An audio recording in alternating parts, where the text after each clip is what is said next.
This is from Colette. Colonel Wilkerson, any thoughts on how our policy toward Israel does or does not benefit the United States? Colette, another great question. Israel is probably a strategic liability of the first order for the United States.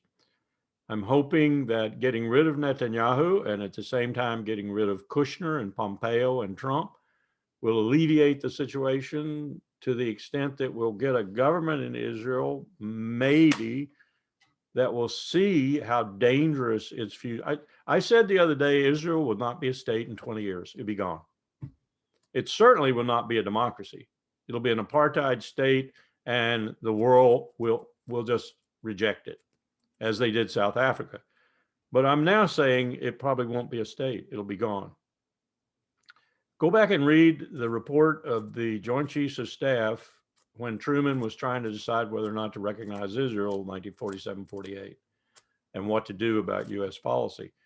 Completely no came from the Joint Chiefs of Staff, based on the fact there were 400 some odd million Arabs and about at that time 3, maybe 4 million Israelis, and other things too. And God, how prescient that report was.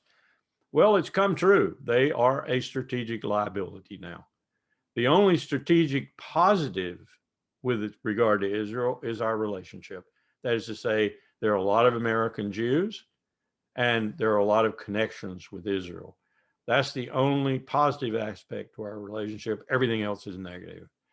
And if you want to go the full Monty, you could say Israel is the most likely state in the world to take the United States to Armageddon.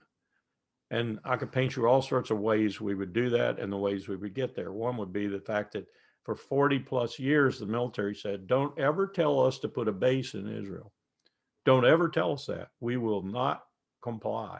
Well, we just put a base in Israel. There's a base in Israel flying the stars and stripes now. In for a penny, in for a pound. Hezbollah shoots a rocket, hits that base. Guess what? The United States is with Israel when it goes to war with all of those Arabs and maybe half the world combined. Not a good deal. Not a good deal.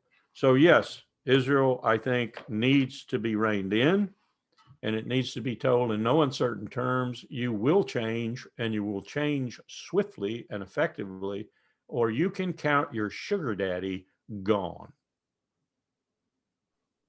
Yeah, not going to happen. Not going to happen.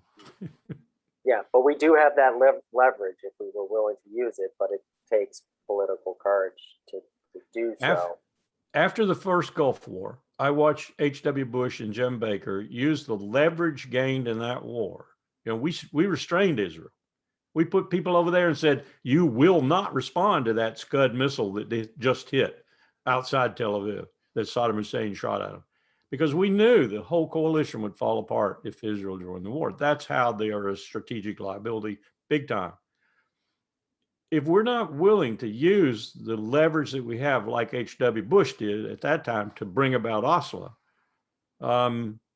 this relationship is going nowhere but downhill.